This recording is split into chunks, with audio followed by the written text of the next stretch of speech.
Hey, Damjan, long time no see. Hey, nice to see everyone. Yeah, hey, Herwig. Hey guys. Hey. Herwig, long time no see.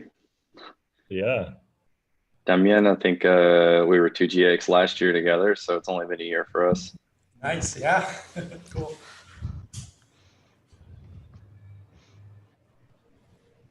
Hey Yara, hey Brendan. Hey everyone.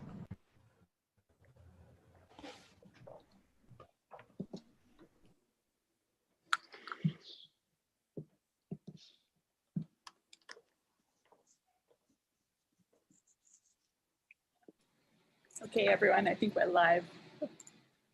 Great.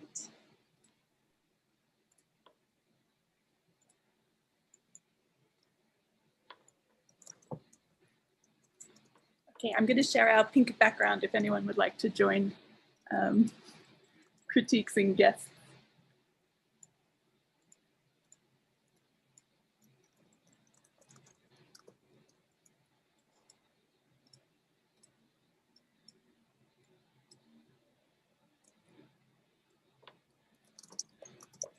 Okay, welcome everyone. As Florencia mentioned, each of our sections has a slightly different approach, all to the same brief and same deliverables, but I'll just give you a little bit of background on what we've been working on in our section. Florencia's group started with nature and plants. Marcelo's group started with really famous modernist chairs. William's group started with creatures, eagles, snakes, dragons, and then our studio section was called Draped Primitives. And our primitives were 3 everyday chairs, basic chairs, and then also 3 children's toys, which gave us this kind of matter to begin with. The students really started studying these 3 chairs and 3 toys, their qualities, details, textures, materials. We had a lot of discussions about abstracting these qualities versus keeping some of them very literal. And then we played a lot between flattening and 2D graphics compared with 3D objects as well. As Florencia mentioned, we developed from the inside out with this project. So we really spent like 4 to 5 weeks on furniture and details. And then we went to the stage of turning that furniture into walls and dividers between the classrooms. And then we got to this really weird point where we had to wrap one classroom and then sort of doing massing in reverse. And then from that one classroom, we went to 3. And so a couple of our critics joined us at midterm where we had 3 or 4 classrooms without a site. And then since midterm, we've really expanded onto this big FedEx site. The site is so huge that it really didn't call for any multi-story buildings. Everything could be really spread out. And at the same time, that kind of created new challenges about how to arrange and cluster certain components. So we're all animation based, don't expect any plans or sections. And we've really been focused on these 12 renders that you'll see on Miro. I'm going to give a brief introduction to all of our critics, and if you could just say hi once I get to the end of your intro, just to associate a voice with the picture. First, we have Garet Ammerman, SciArc alumni, previous SciArc faculty and currently faculty at Cal Poly Pomona. Garet runs his own practice third studio. So hi, Garet. Hello, thanks for having me. We also have Herwig Baumgartner, faculty at SciArc. He'll be one of your instructors next semester, I think. And also runs his own practice. Herwig, what were you teaching this semester? 4A, which just wrapped up yesterday. Ah, welcome. Yeah. We also have Yara Feghali back from midterm. She teaches at both SciArc and UCLA in graduate and postgraduate. So thanks, Yara. Thanks for having me. Happy to be back. Brendan Ho is also joining us. He teaches at Kent State and is head of Hoke Studio. Also SciArc alumni and loves toys and fluffy things like us. Thank you. Far too kind. Angelica's back from midterm. Hi, Angelica. Hi, good morning. Thank you for having me back. Angelica is SciArc faculty, and her studio 2A also did a school, elementary school. And then we also have Damjan and Jovanovic back from 1A and future 2GBX faculty. Yes. Hey, everyone. Nice to see you. So we're going to be reviewing 5 students this morning, one by one. We have 20 to 25 minutes per student, which is a lot. So I think we might go a little bit faster. Also, our students have felt a little bit siloed in this 2GAX Zoom. So any comments you have on how this work sort of fits in with the wider context of MArch2 or SciArc or other discourses that you've been on this week and reviews, everything's welcome. So we really appreciate your time and your comments. Students, I'm going to be sharing my screen, but if you'd like to take over, just let me know. Okay, I'm going to share the mirror link one more time and then we'll get started with Sophie.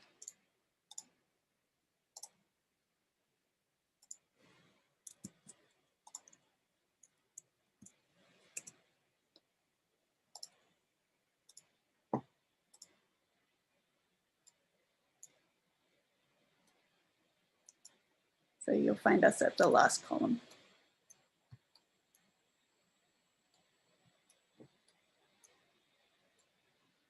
Sophie, are you ready?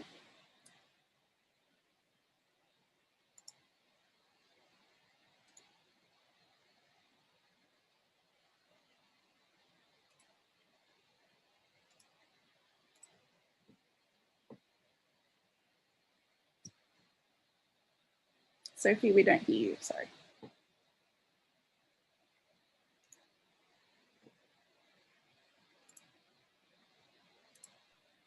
Okay, can you hear me? That's working. Sorry about that. Give my screen 1 second.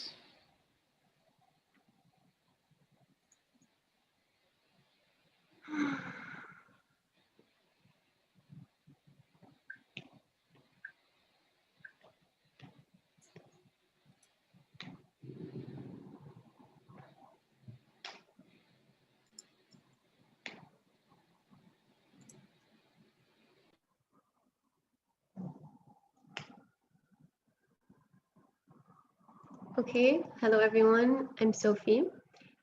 Our studio was based on the idea of playfulness. So my furniture is made up of toys such as teddy bears and giraffes and deforming them into tables and different sorts of chairs.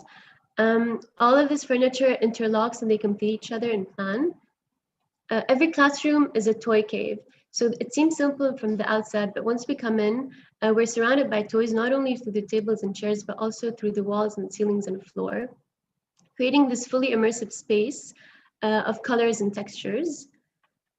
The prominent material used was velvet, but I also played with transparency and reflectivity through different materials. Some of the toys on the ceilings are actual skylights to provide light into the classrooms. So here we can see different views from the interior.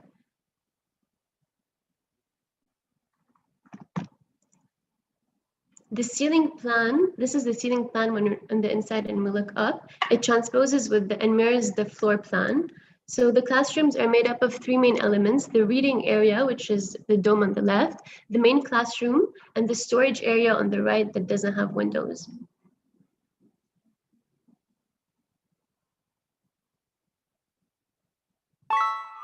Some of the classrooms sit on, okay, so the different capsules are made up of similar elements that are combined differently, and all of the classrooms are stitched together by the synthetic landscape that merges them together. So the children can interact with this landscape however they please. They can jump on it, bounce on it, sit on it. They can even move it around to create their own paths from a classroom to another. So the project aims to ignite all of their senses and mobility through the sensory experience. We can see that there's a duality between the mute enclosures of the classrooms and then the experience that we get when we're inside. And I wanted to explore this duality in the site itself and to reproduce it and create a sense of discovery as we're walking through the project. So instead of using repetition, I wanted to to explore kind of this path from beginning to end. So when we arrive, we're guided through the site, through these walls, kind of like labyrinths. The textures are more rough. It's like concrete and metal, and it houses the administration. So it's more of like the adult area, and you can see the nature is more real. The middle part holds together the whole project. So on the left, we can see the ground has been worked in more of a negative way by carving, and then the right through like adding. You can see the mix of real nature and synthetic. And finally, we get to the softest area of the project, which is mountains made up of cloth, playing with the transparency and the movement and the of these cloths, and they hold the big like theater or gymnasium. And now we're going to explore the sounds on the site.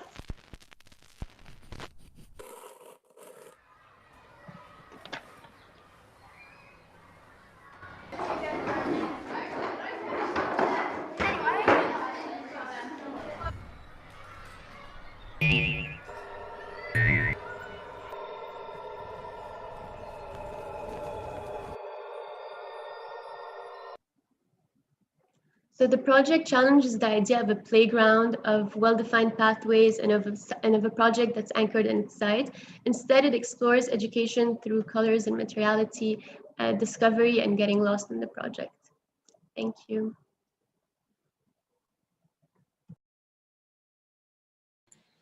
Thanks so much, Sophie.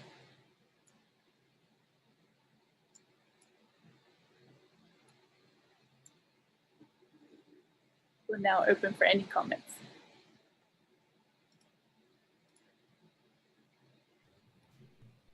Yeah, this is really cool. I really like the furniture you did in the beginning. I think that's a really just fascinating pieces, and the whole like build up from like going from a desk all the way to the campus. I think is really fascinating.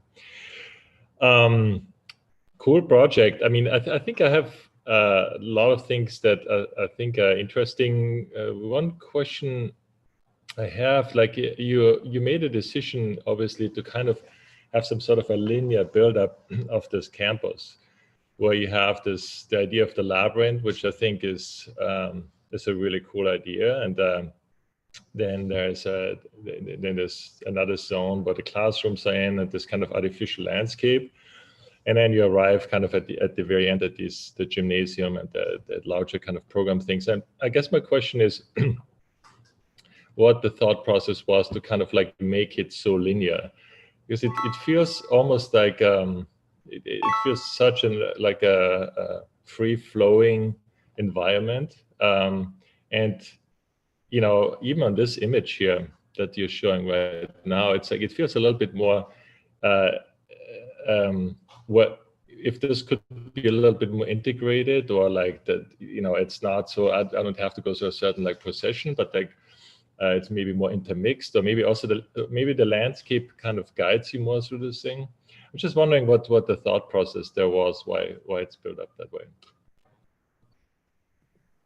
So at first, when I started with only the synthetic landscape in the classrooms, my idea was to like ignite the senses and the movements to the maximum. So in order to do that, I had to explore other spaces with like more rough texture, or like bigger spaces or smaller. Like when we arrive on the site, we're more constrained, and the person is like walking through, and you know, it's like tighter. And then there's a sense of discovery of arriving to a different area with classrooms, and then continuing the path and arriving to like the ultimate, like kind of these mountains that like end the site, and then like you arrive somewhere. So I wanted it to kind of be a path and be an experience, not experiencing the same things all the time, but kind of going from rough to soft, or going from like a place for adults to more of an open space, like transitions throughout the site.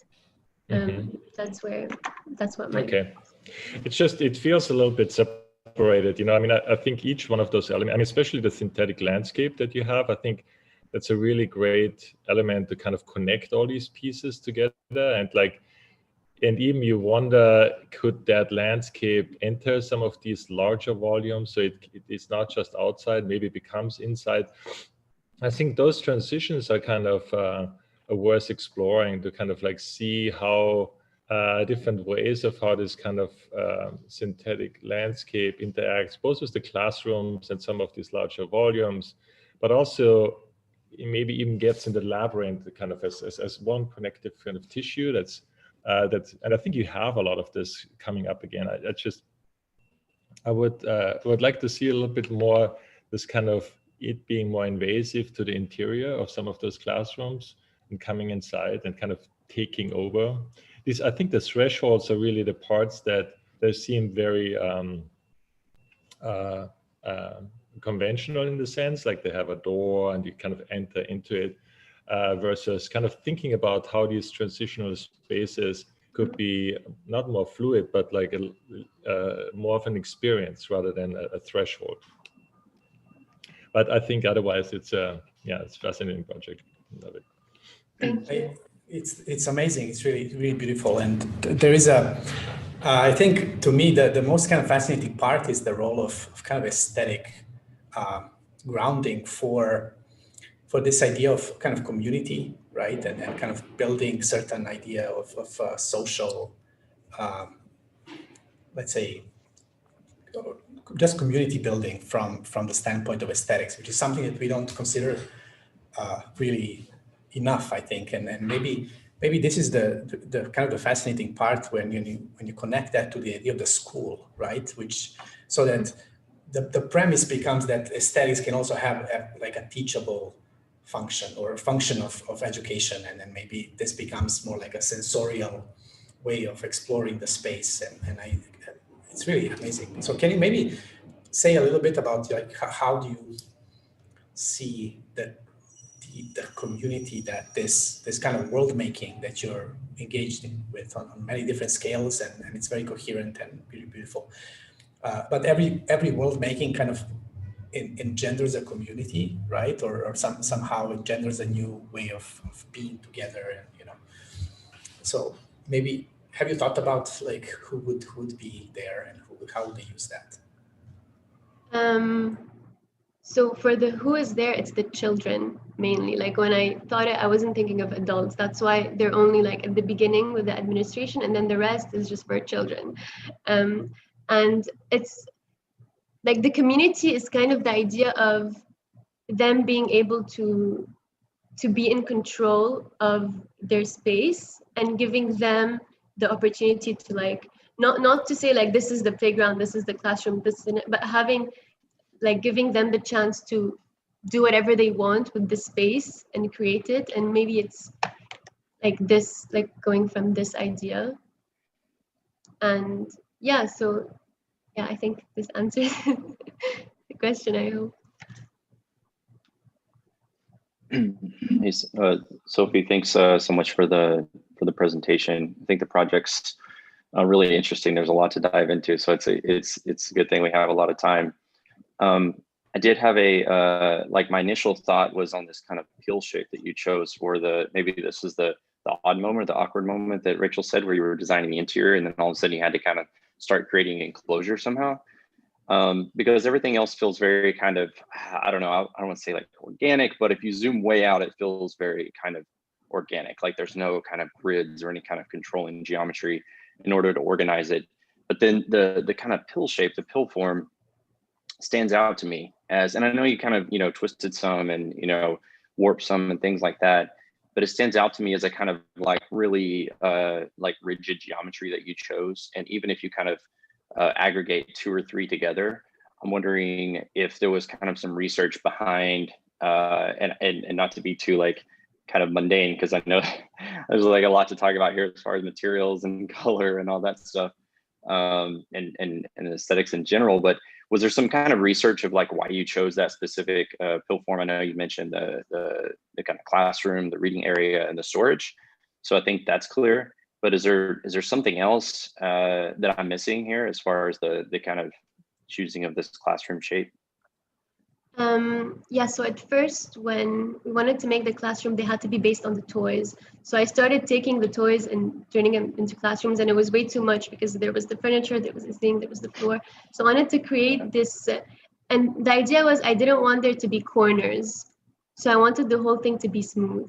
And I wanted also to create like this idea of it looks simpler from the outside and you're not sure what to expect. And then when you go inside, it's like shaped of like it takes the shape of a cave. So it's like maybe a bit literal, like a toy cave, but also to create this duality between like it looking simple from the outside and then not being, and also the idea of not having corners.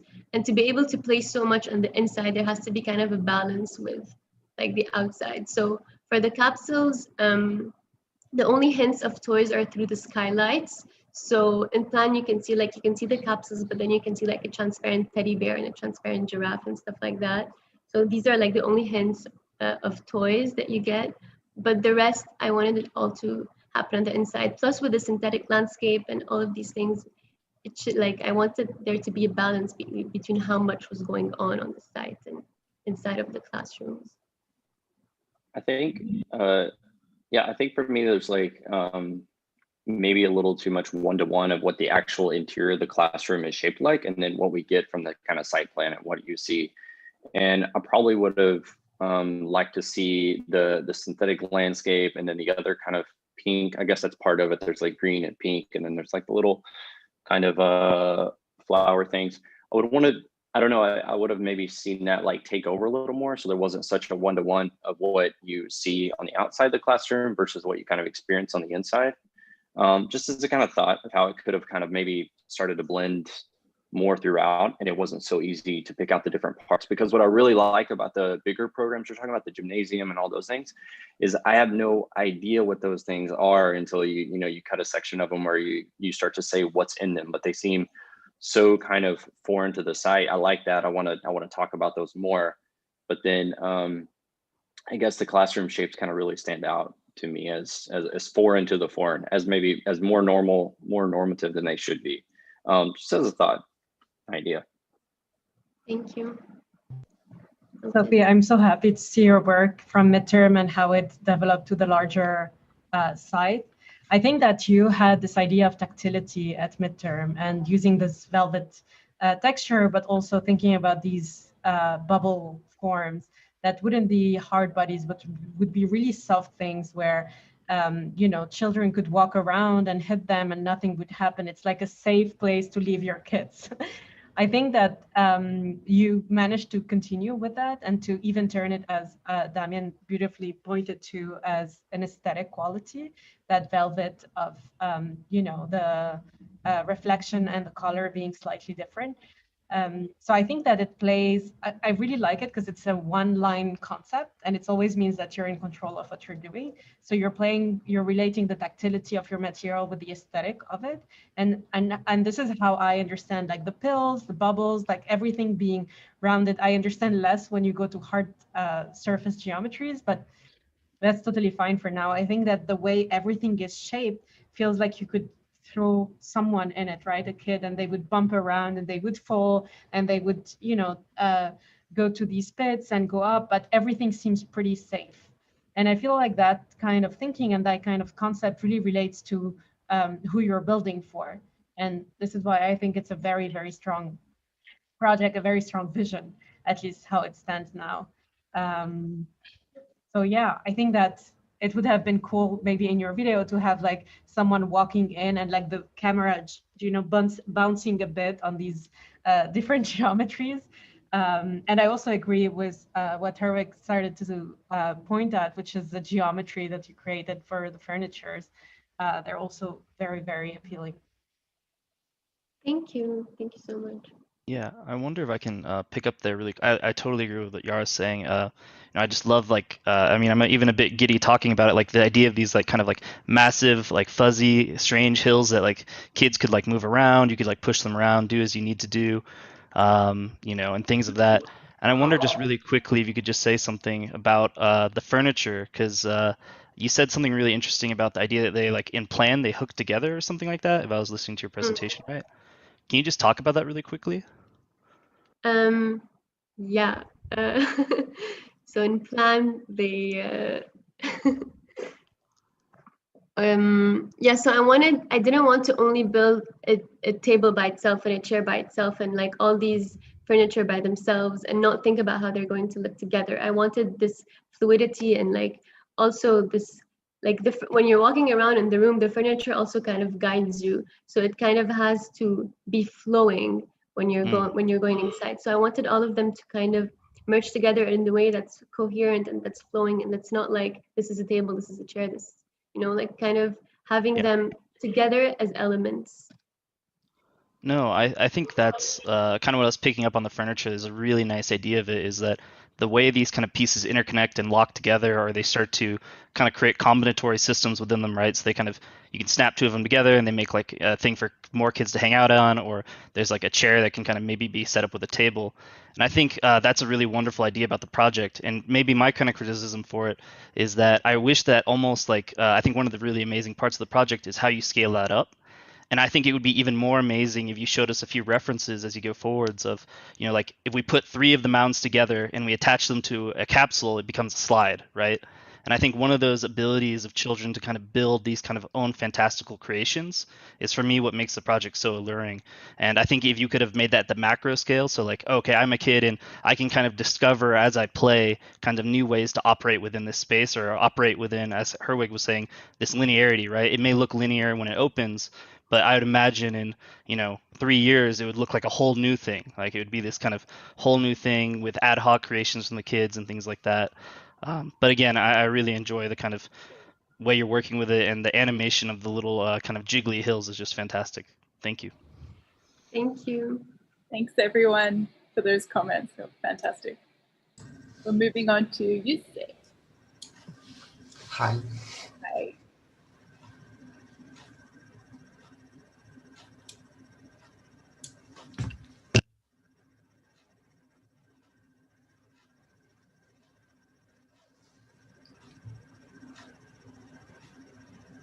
My name is Yuze, and my design themes is to use a surreal approach to reshape the school.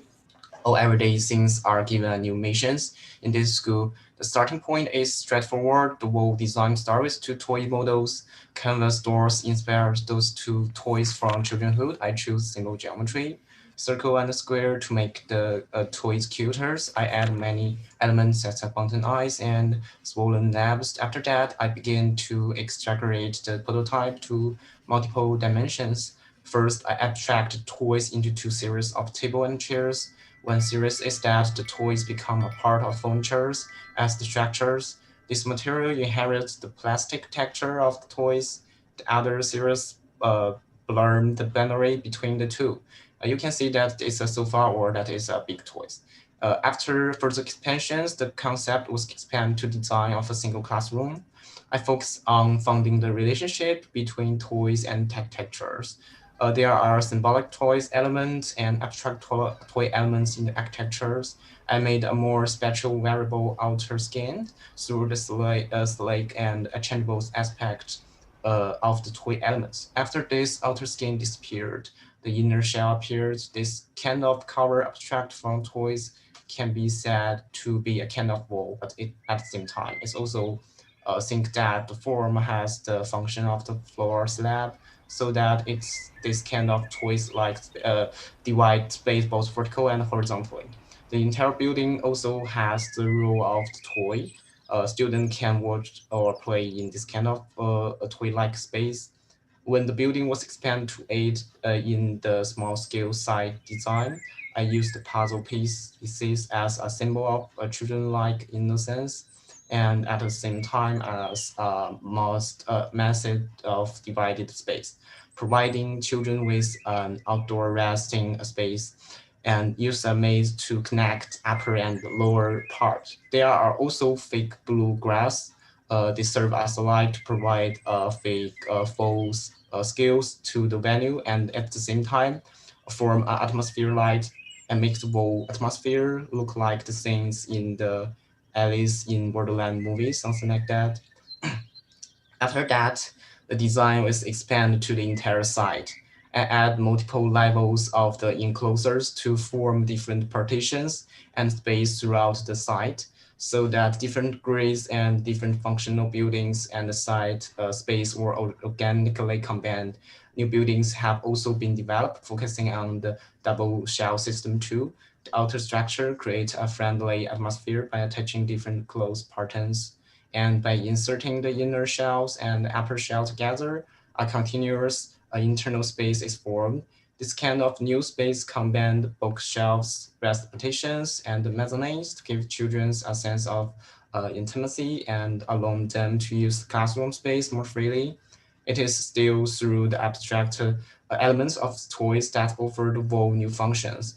And I designed the multiple level enclosure relationship of the site to show the random and free site space in an orderly manner.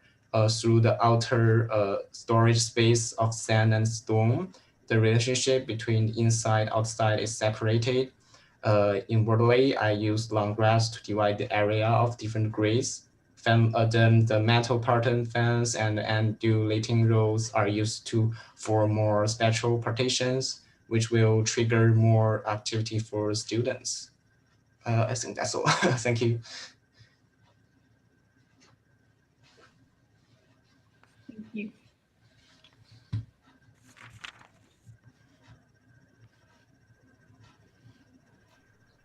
Yeah, I specifically like these classrooms that he did from the outside. These like kind of gigantic toys, and I also think it's really interesting how you are kind of organizing the site as these like little mini campuses.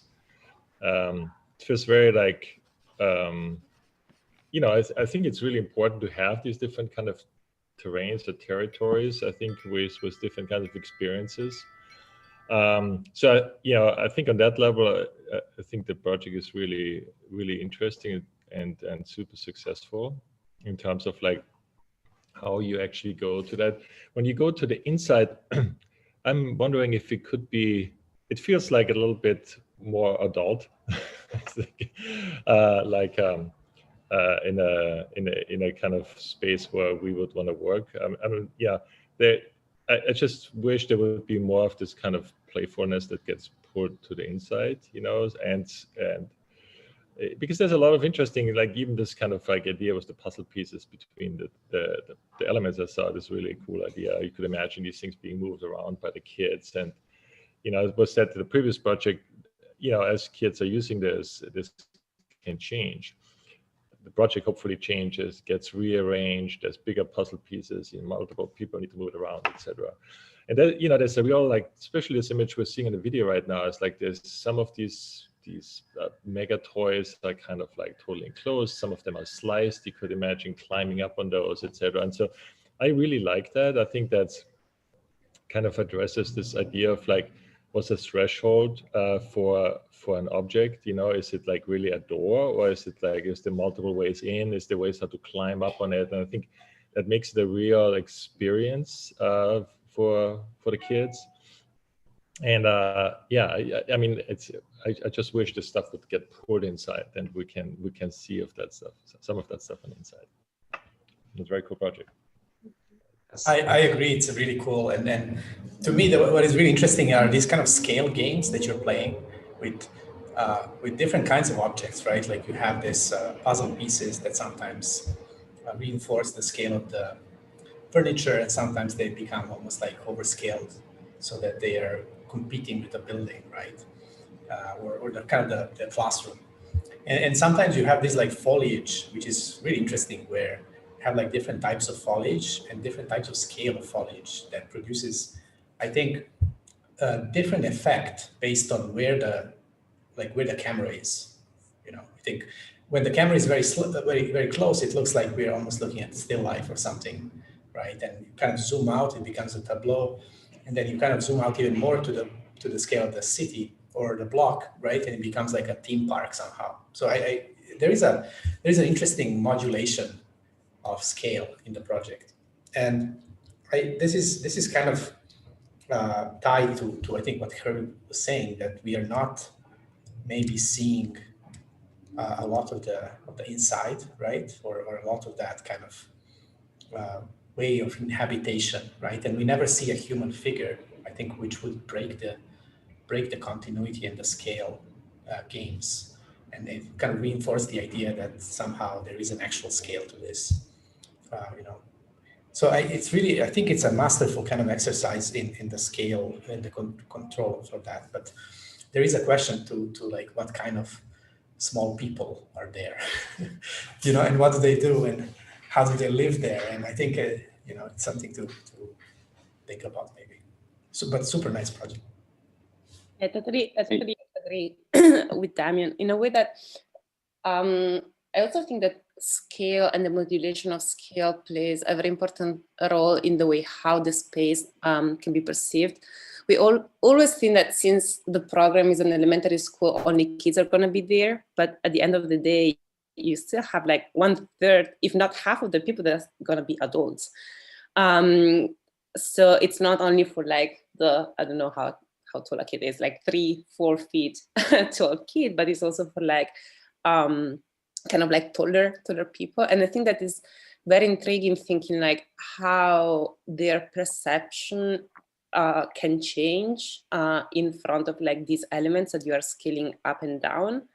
And also there is something that it's very interesting with the synthetic vegetation in a way that, I don't know if this is a LAUSD school, but anyway, like in LA, every school needs to be gated.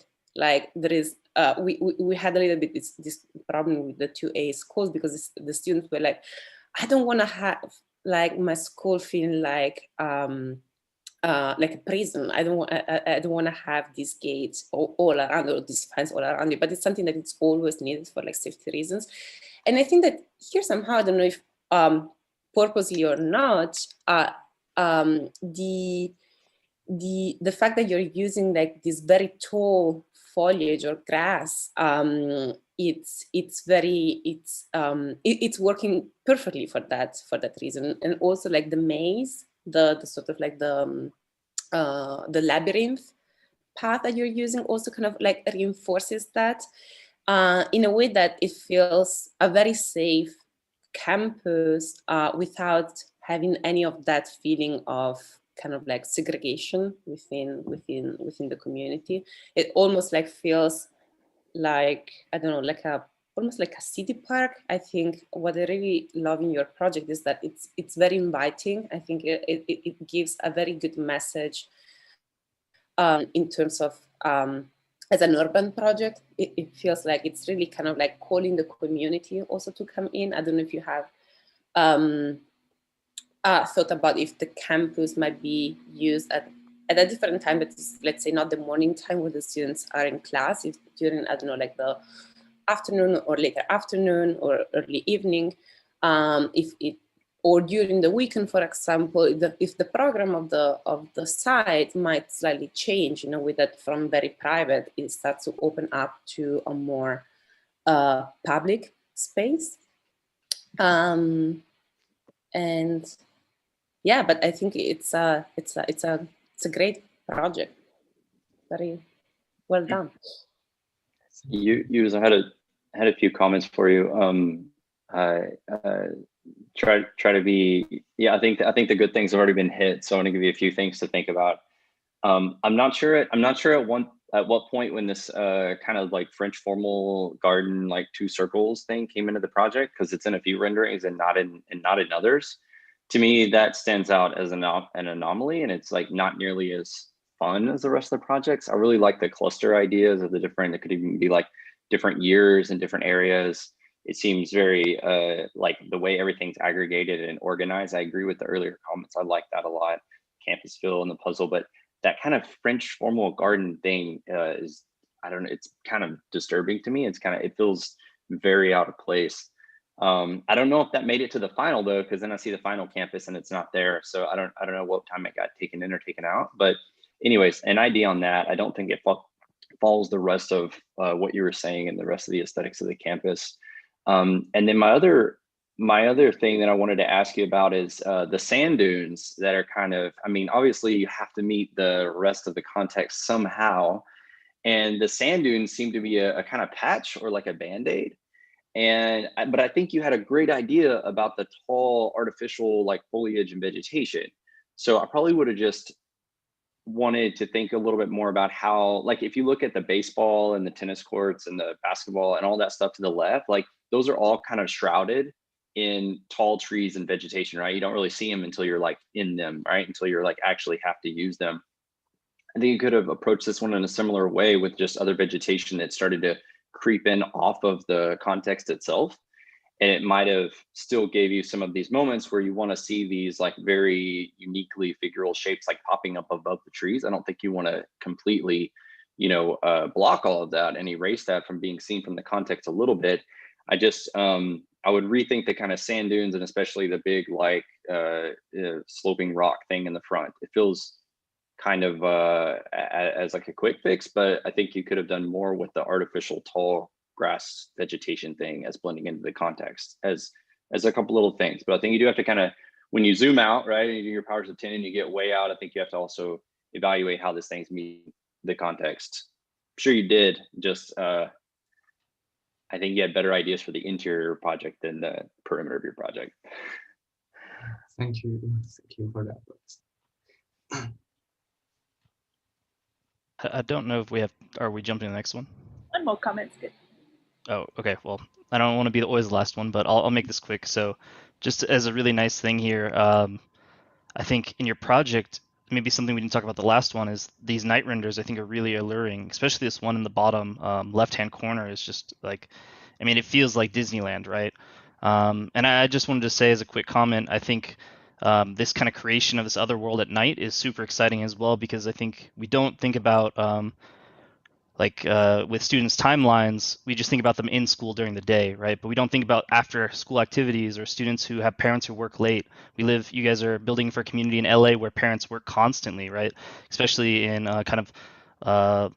maybe not as prosperous communities. And I think there's something really alluring about your project, the idea that it's not just a home for kids during the day, but it can be a safe haven for them throughout the day and the night, and a place where people need to retreat, or it can be a place where they just need to hang out late after school, right? If your parents are working till 6 or 7 at night, sometimes people are, this is a place you can stay and be safe. So I just wanted to really appreciate, I think, that rendering and the kind of world building you're doing here, from designing the lamps to the creatures. I mean, this power of 10 kind of way you guys are working seems to be really paying off in a lot of these smaller details. So really good work. Tim Burton Brendan. That's what it feels like. Yeah. Well, between Alice in Wonderland and Nightmare Before Christmas. If you haven't read it, you got to read The Reality of Licorice Trees by Alex McDowell. It's in, I forget where it's at, but it's a fantastic reading on the kind of creation of worlds. That's incredible. Really good. Can you post that in the chat? Yeah, I'll find it. I'll throw it up. Yeah. Thanks, everyone. Well done, Yuze.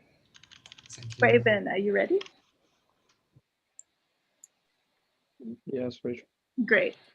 Can I start? Yeah.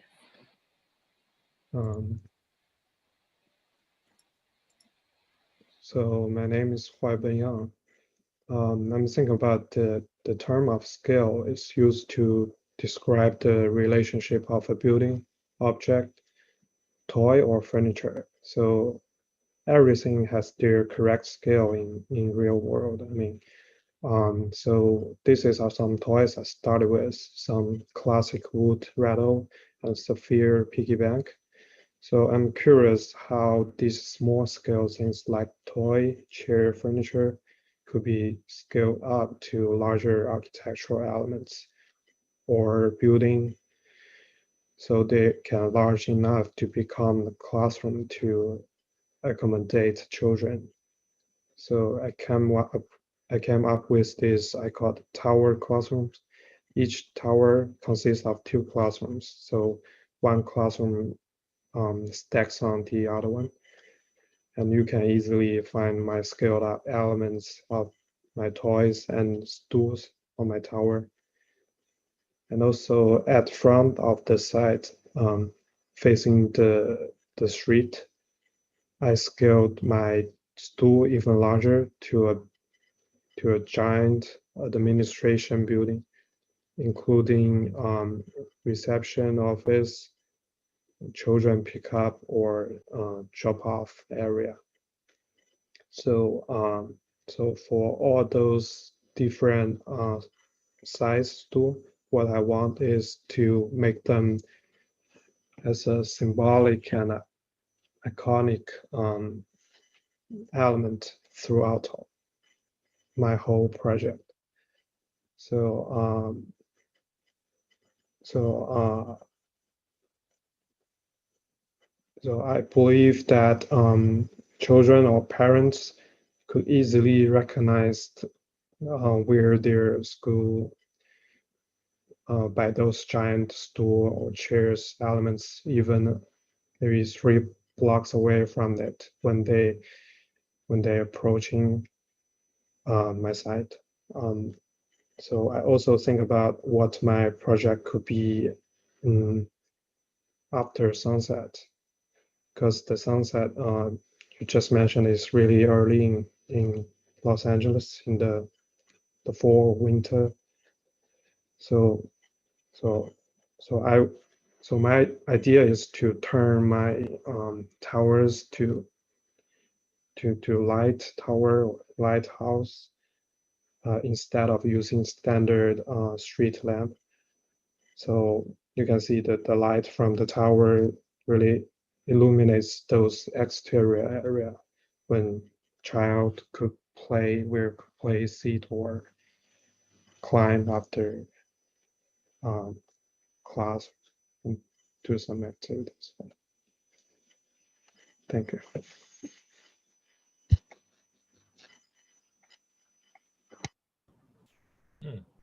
Interesting. I mean, this one seems a little less kid-friendly, I have to say.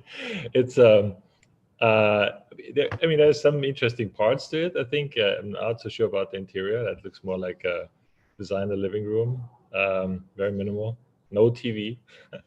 I think that these parts are really cool. I like those. I like the towers in their kind of like daytime state. And one could imagine there being some, the cool thing about these things, they have all these apertures and openings in it where you could imagine like being able to crawl in and out of or climb up on them.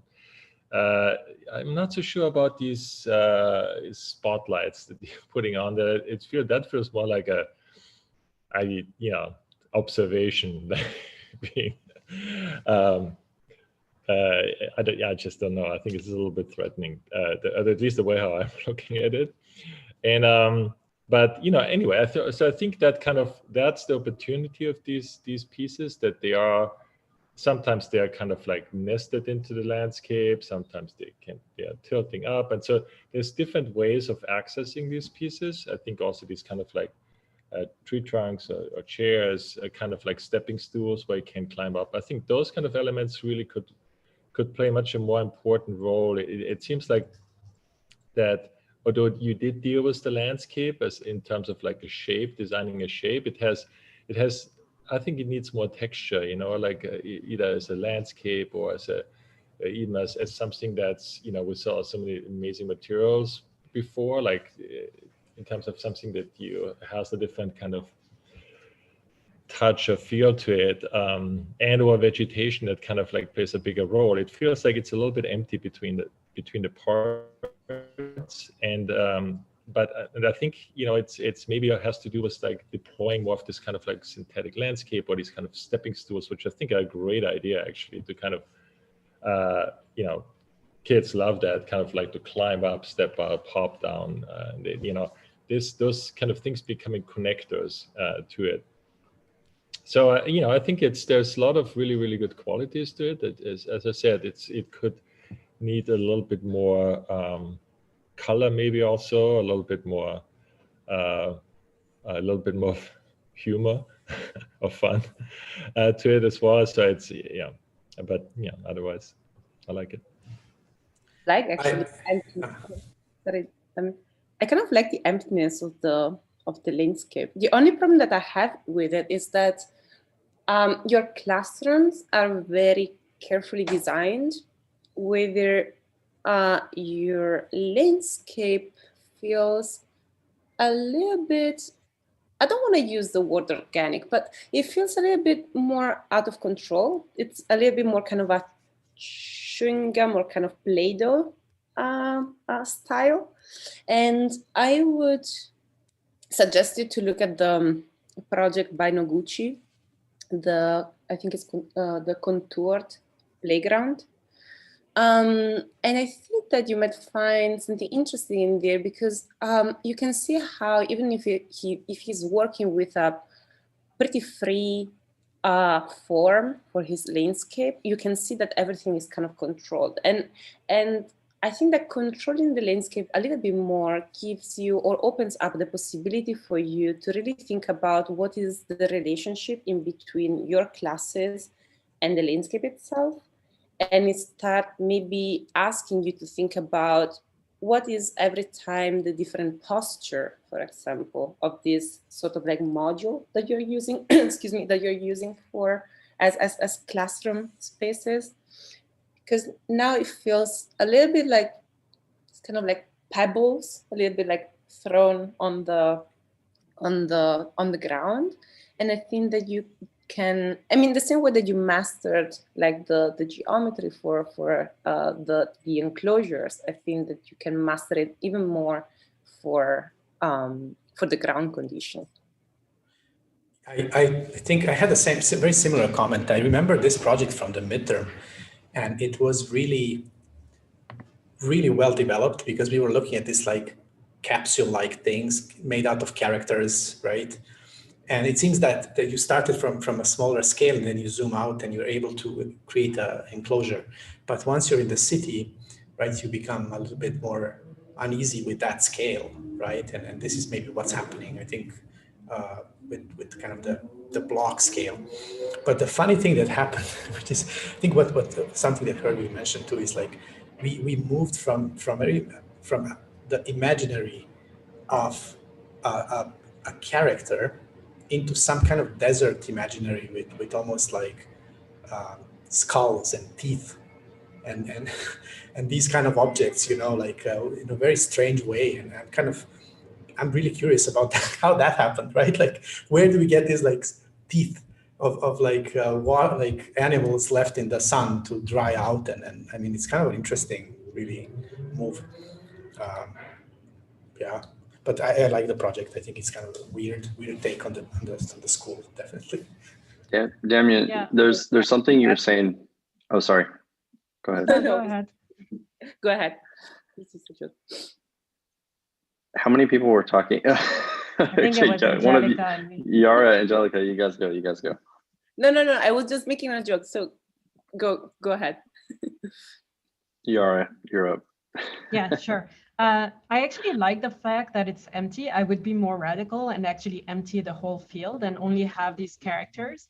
I think there's like a Heijuk blurring in your background, in your work.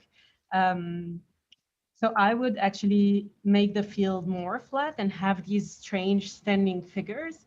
And I like to think that all your figures are like super well curated, but in a very subtle way. So they're like different variation on the same, more or less, objects. So they would look the same, but then children, by inhabiting these different figures, characters and the field, they would be able to differentiate between them. So I feel like there is something interesting in building a family of characters that all look like they belong. They all look like, you know, they're the same family, but they have slight different characteristics. Yeah. So I think that there is, like, looking at what we've seen before, I think that you could really have a different attitude towards your aggregational proposal if you really go with the field project, which is like flat field and then these objects on top. Rachel, do we have time for? Okay, there was something I wanted to touch on that Damjan was talking about, in that, like, the scale of this thing. When you look at the overhead, I have it like zoomed up really big on my desktop on the overhead view. And you look at the site around it, there's like all these little things that really help bring it, like, to help you understand the scale of the project, like benches and like stairs and ramps and all these like little things that we have in on a normal site, where I don't know if you guys like had time for it, because this is a lot to take on in a studio. But I think the scale thing could be broken down a little further. And one of the, like, I think coolest moments on this project is when it's flying by right there, when you see the basketball court, that's kind of just implanted in there. And it like immediately shows you like, wow, that's a basketball court. So this is a huge site. I mean, that's a, you know, 3/4 of a basketball court. This is a huge site. But I think more of that would help me at least kind of get into the scale of the project and understand how big each of these classroom clusters are. If there were more like stairs and ramps and maybe tennis court and maybe another basketball court and maybe just some like a stadium seating area, an outdoor stadium seating, I don't know, just some kind of mundane things that we would expect to be at an elementary school. If those were kind of embedded in there and like nestled in there really cleverly, I think it would kind of help me get into the project a little more, because these little Play-Doh, as Angelica was saying, like the kind of Play-Doh, the kind of wood crane things that are floating everywhere, those things are like 4, 5, 6, 8 feet tall off the ground, right? Like, I don't even know how you kind of get, I don't know if they're a secondary ground that's higher or if it's just supposed to be a boundary. There's like light coming from it.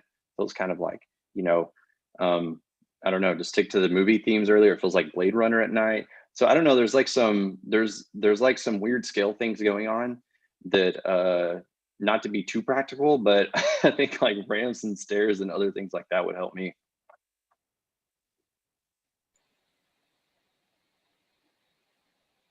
Thank you. Let's go into Jiafeng. Thank you. I love that idea of bringing in more of like the literal found objects as well. I think would be really helpful.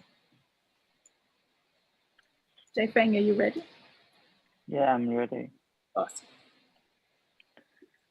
Okay, the topic of our group is toys, so I combine the toys with furniture.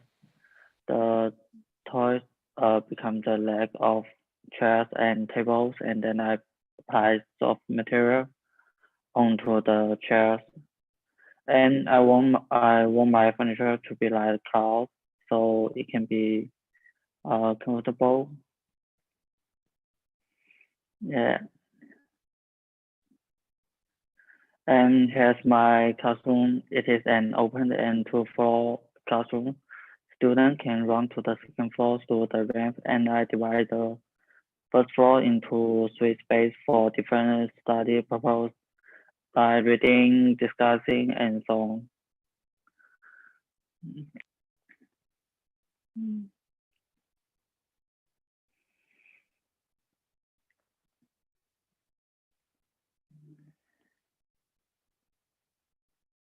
And here's our site.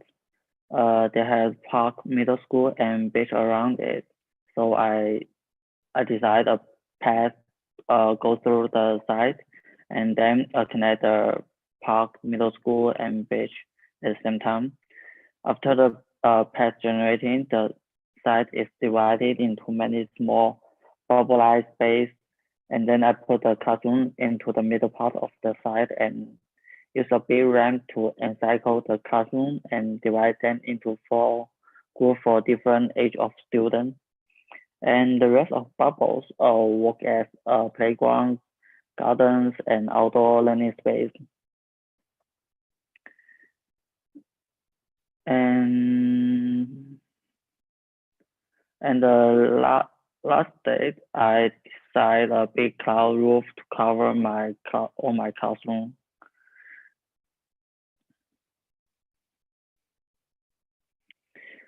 The roof is porous, so the sunshine can go through it, and then you can see the shadow of the roof create different views during one day.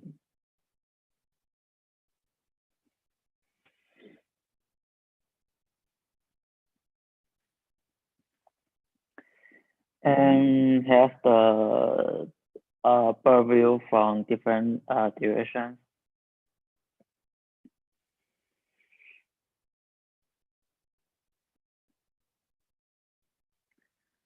And the yellow building is designed for faculties and other functions like meeting room, gyms, and so on. And the last is the night thing. I didn't put the normal lamp on the path. I want the light can follow the curve of the path and the ramp. And then I use and then I'm using 2 colors of light to animate my school.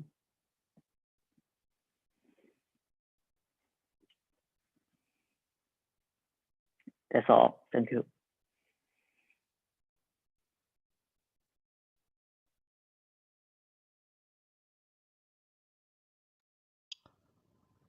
Really cool project, man. I'm curious, can you talk a little bit about, and there's a lot of parts I really like about it, but I'm really curious about this one, like this roof thing. It's like this, or what do you envision it to be? It's like an actual like hard roof that's like floating above these things. Are they like balloons? Are they like? And it's really actually fascinating to think about this because it goes back to the brief, right, with kind of the way they dealt with the pandemic in the past of moving kind of students to the outside and things like that. Yeah.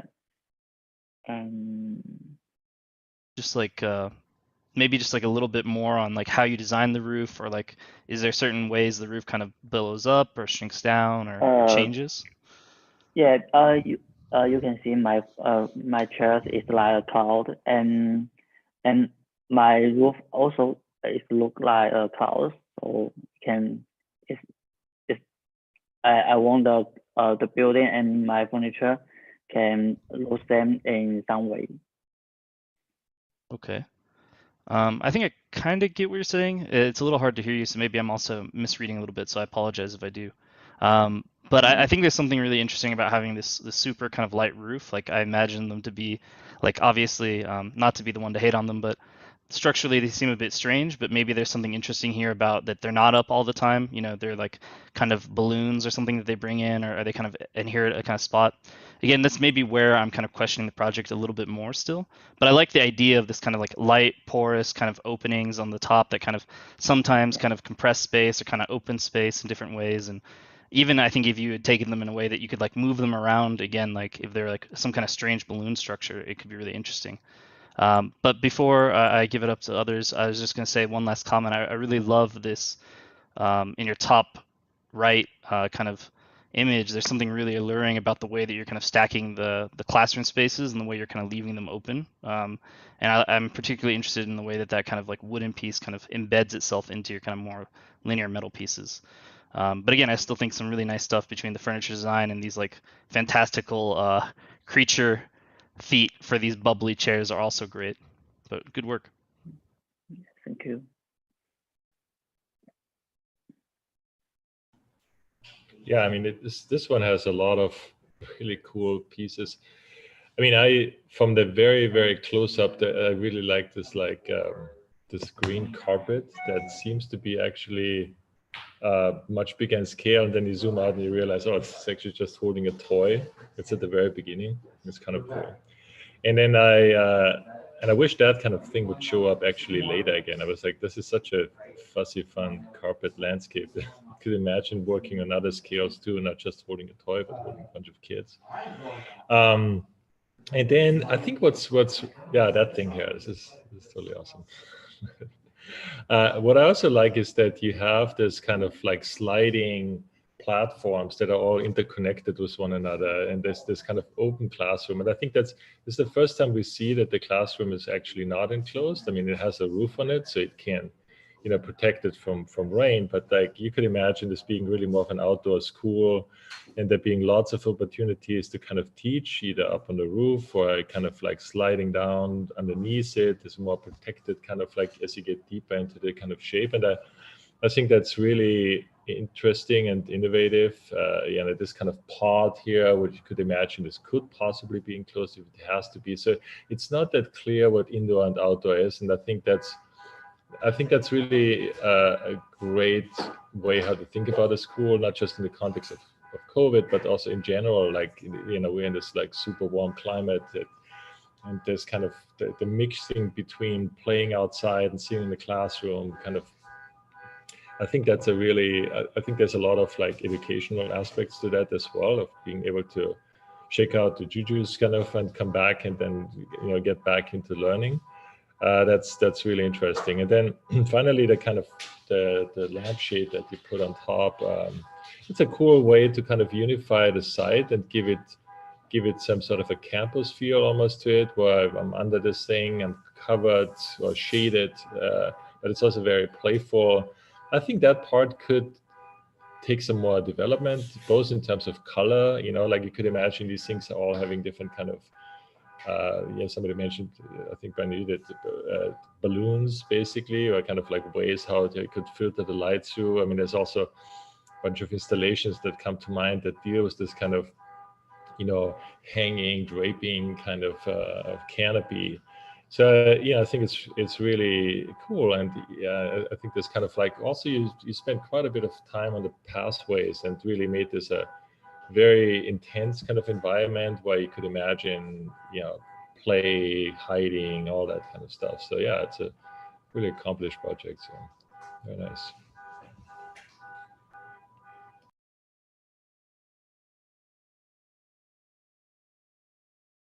Yeah, I would say also one thing that I was looking for also in this project as in others was that idea of how you move from the furniture scale to the campus scale, which is this kind of powers of 10 zoom out.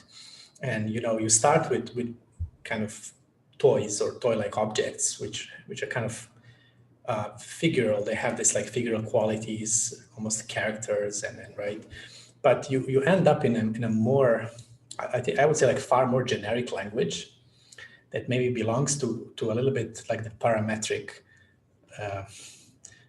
idea, right? Like actually kind of using this mathematical shapes to guarantee, and this is true, you know, this is everything that Herwig said is completely, I think, right? Like you're solving the project very thoroughly through that, right? Because it works and it's kind of, it has been proven to work, right, in a way. And I think, but there could have been an opportunity to really see what you can do with the actual characters or toys on that scale, you know, so that you don't, and you know, this is an interesting problem to be faced with when you're, I guess I'm gonna make a bit more general statement because I think this is your first semester, right, at SciArc, right?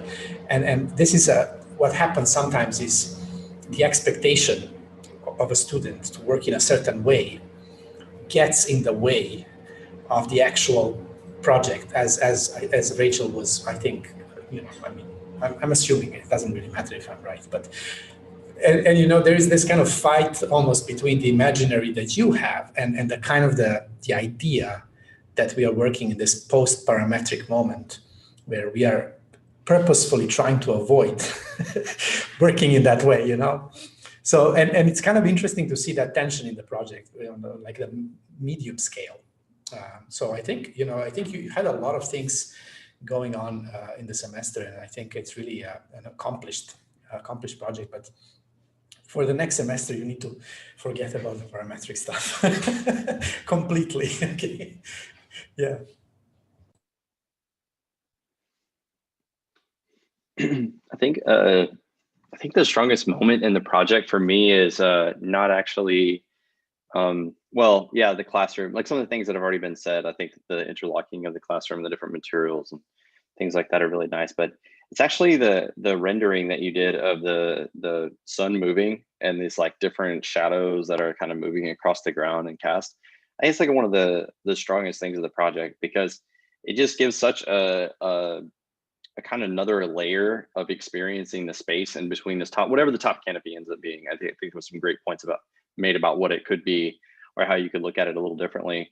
But it gives such a kind of different experience between the other projects we've seen, which are mostly open. And so we know in LA that's going to be hot a lot of times. Maybe not so much, I guess, in the spring and fall when kids are more in school, but you know, a lot of times, so you know, so much sunshine. But then you have this, your project has this canopy thing. So I like the effect that the canopy is making right now a lot, like the effect of the shadows.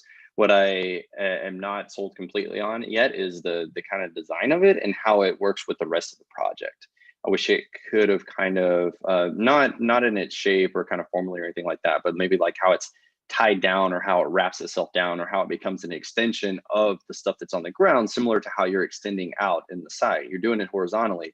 Maybe wish that could have happened a little bit more vertically with this canopy piece. But I really like the effect, and I just want to note that because you took the time to do the animation, that helps a lot me kind of understand that. So I think it's great on the canopy idea, but think about how when you're working in a certain mode, how you could also translate that into a kind of probably one of the later things you got to, which is this canopy thing, how you can carry that through.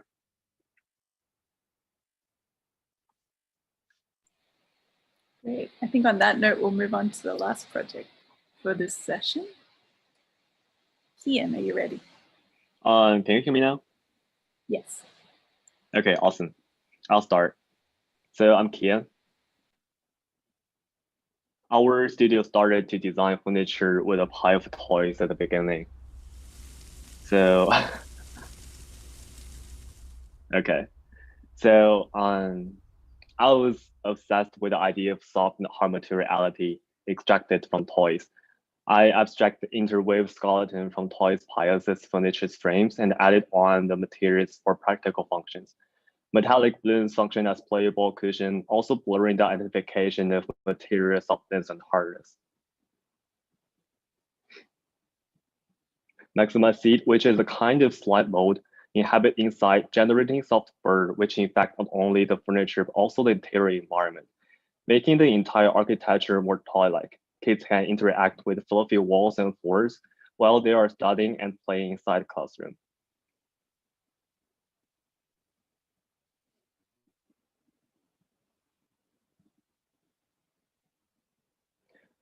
As for the programming, the first floor mainly contains classrooms and lecture halls for students to study and several lounges for kids to have fun and rest. The second floor is for the group discussion dining, while the third floor is for the entertainment only.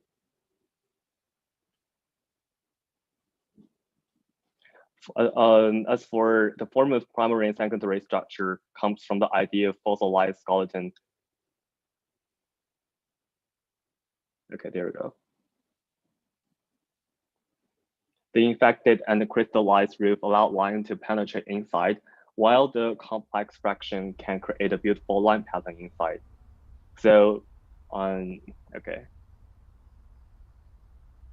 So the idea of maximized seed infection created a dynamic architectural closure and landscape.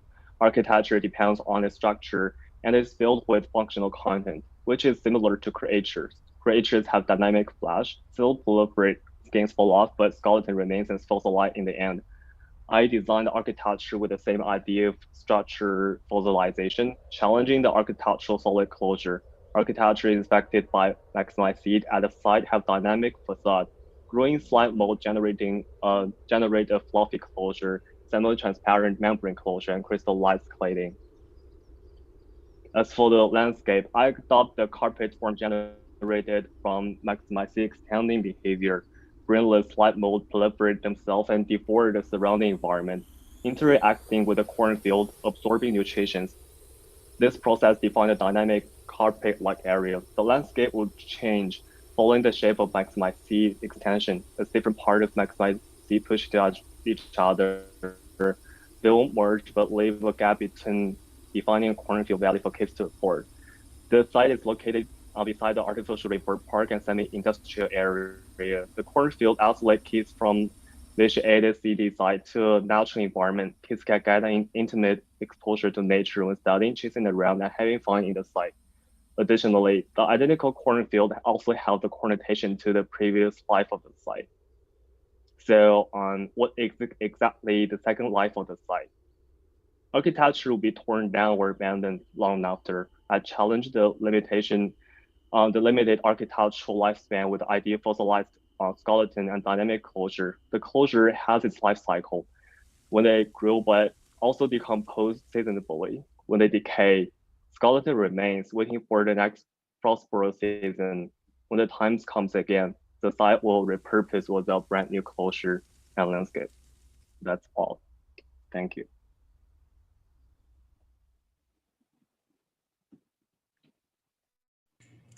Is this the cornfield project? Yes, right? From midterm. Right. It's awesome. It's awesome. Yeah. I love it. Thank you. Why did you make the cornfield red? I mean, it's a fascinating decision. That it's just okay. That's a the question. Well, for me, I want to use this realism surrealism style, like to make my project more like it's real, but it's not actually that real. So it's pretty like a style thing, and yeah, it's pretty. I just feel like it's also pretty and pretty effective as well for my project. So I maintain that. Just yeah. I love how, Rachel, in your studio, it seems that you're taking on almost like objects of desire, and I don't know. It's kind of weird. It's almost a sort of like, especially I think with this project, there is a very beautiful, almost like profanation of like kid toys, in a way that what I mean is that the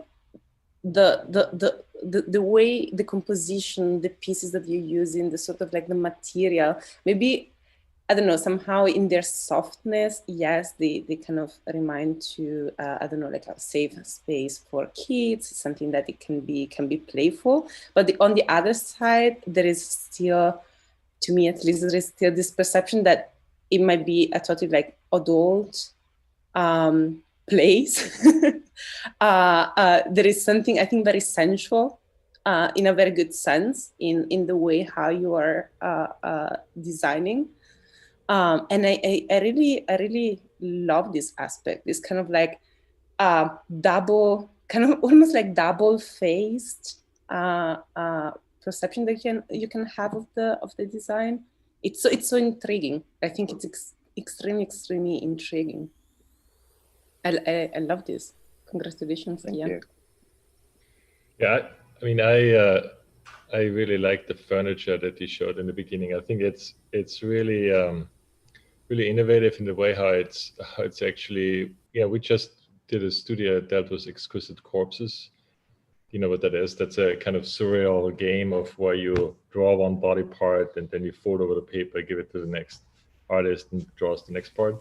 And your furniture feels a little bit like this. And I think that's it does and it doesn't. It has some transitional pieces that actually work out the kinks, but like even this.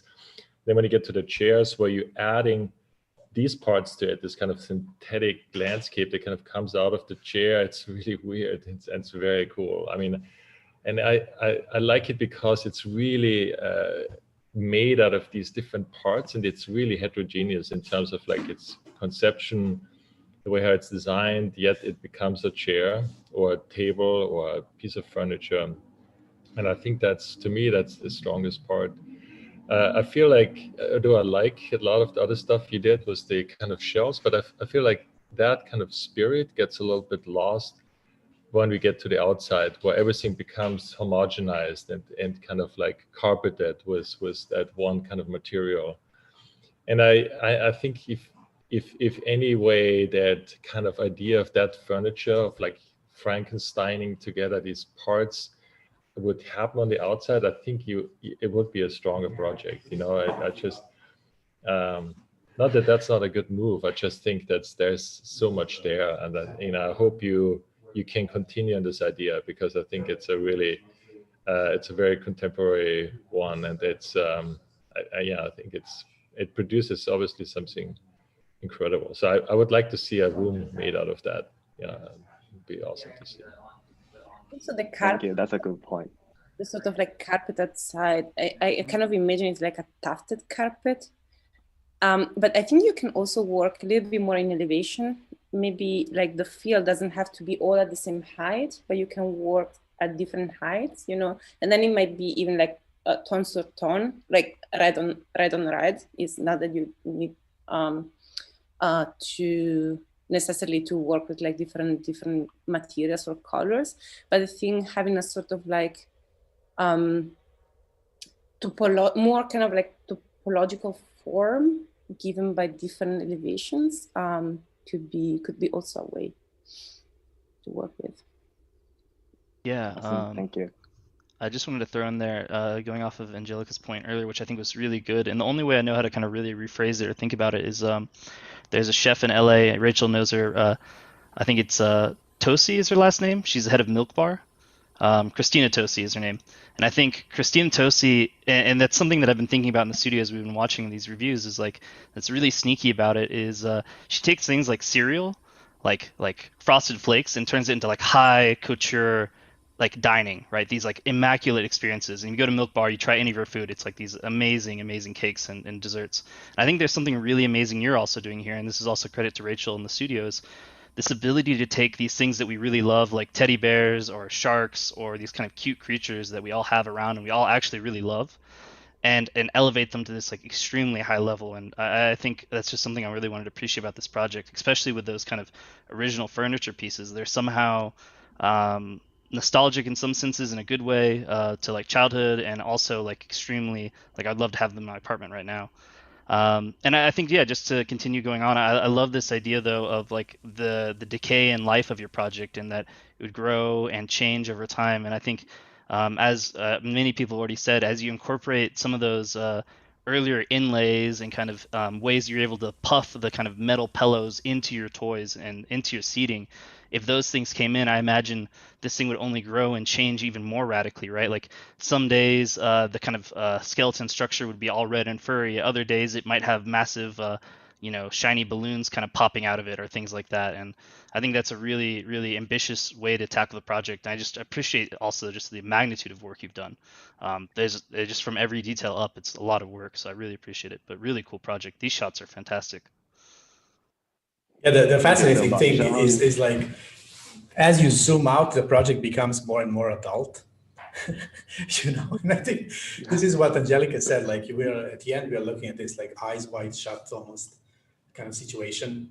And then we are able to re-see the initial kind of chrome pieces as somehow coming out of some kind of culture that is not maybe the first thing that comes to mind with a school, right? Or with like a, so I think it's a really fascinating thing that you're working with, it's I mean, to kind of maybe go a bit deeper into the psychoanalysis of it, right? Which is not what we should talk about maybe, but it would be interesting to think about like, how can you modulate your own intentionality through these moves, right? Because it seems that what's happening is that you're able to zoom out of the toy world, and then you have to like establish some kind of neutral play field through these bony structures in the medium scale, so that you can like kind of redress them in the macro scale when you zoom out even further, right? So I don't think anything is lost there, but I think there is a evolution maybe of your own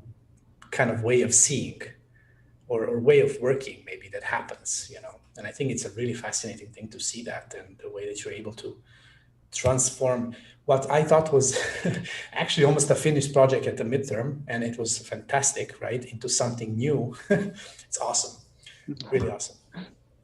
Thank you so much. Sorry, can I just ask something just for Brandon? Like he just said about the like the sharing, I don't know, the company or the project he told us. Could you please share that to us, like in chat? Oh, you're talking about Christina Tosi? Oh, yeah, right, yeah, exactly. Thank you so much.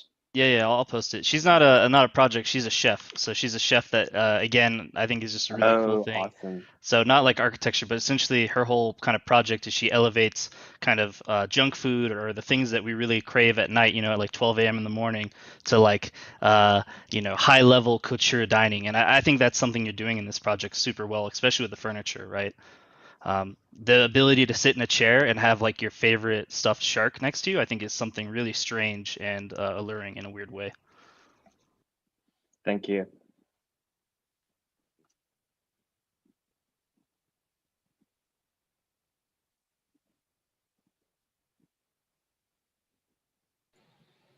Great. I think this is the end of our 5 students. So any closing comments, wrapping up on the whole topic we've been discussing would be great. It's just super interesting. Oh, go ahead, Damjan. I was. Okay. So I can also say I thought it was fantastic to see all the projects and really beautiful, coherent world-making exercise that really follows its own rules, but also I think delivers surprises at every step, which is amazing to see, you know.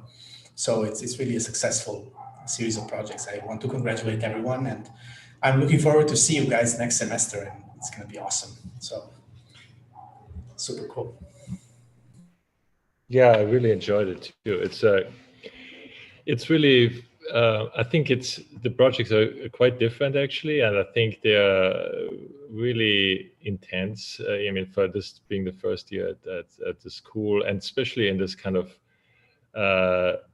environment where we're not really at school, but we are all on computer screens, and it's yeah, a great job to Rachael to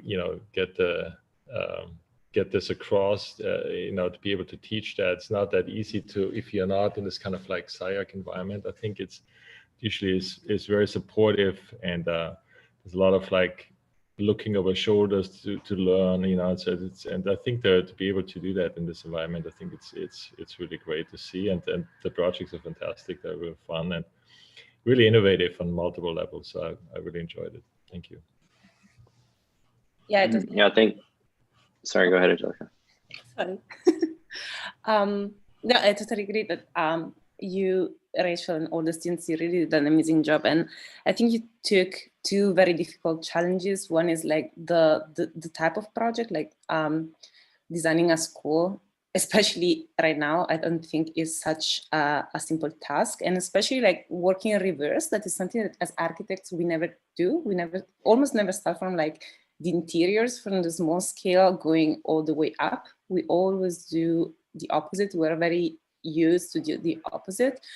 So I think you really did it great. You mastered it. So really congratulations on that. I think that's a good point about the way we work and the type of program this is, Angelica. That's great. I was gonna make a similar point, but I having been through 2GX myself, I always find it so much fun to kind of come back and see how it progresses each semester. It's so cool because there's like definitely, I mean, there's new like techniques and programs that we use and stuff like that. But a lot of these bigger ideas about kind of questioning what architecture is, what it can be, what it looks like, what it could look like. I think all these things are kind of thrown at the wall especially in the first semester in 2GAX. And there's so much I know that you guys had to take on this semester that I have a lot of appreciation for the amount of work that is on display here, because I really know how you just come in and there's just like you're learning new programs and do different things and reading all these texts and all these things you probably never looked at and read before. It's a lot to take on in one semester. Trust the system. It works really, really well, and you already could see the results of that in this first semester. Yeah, and so students, congrats on the great work. It's amazing. I'm looking through the later too, and all the work looks really good. And Rachael, also congrats to you. Really good work for 2GX. Yeah, I'll just make this quick, but I just appreciate all the work you guys have done. It's amazing work. First year, at SciArc, this is great stuff, and I just encourage you guys. I think it's probably set up the studio as well as to Rachael and everything. Like, there's so much fun and playfulness here within your guys' projects, and so much joy and excitement and just wonderfulness. And I hope you guys don't lose that as you guys go on. I think next semester is going to be even scarier. You guys are going to be beasts by the end of another year here, another semester. So I'm really looking forward to seeing what you guys do in the future, and you guys are already killing it. Looking forward to it. Any questions from the students before we have a little break before our next session?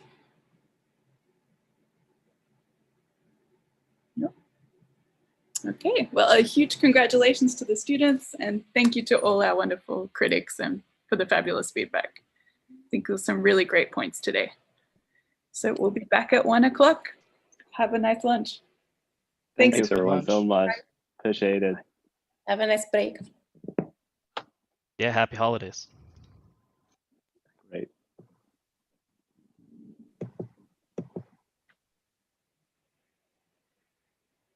Okay, let's have lunch. Well done, Sophie, Jiafeng. Everyone feeling okay about the comments? Yeah. Good. They asked me so many questions. I know, like that's the problem going first. Yeah. Yeah. But I answered them, so it's fine. Yeah, no, it was really good. They don't have to be that nice. It's not normal that there's also nice comments. I was like, someone be a little bit critical. So yeah. Yeah. Okay, let's have a little lunch. Sorry, Sophie. See you soon.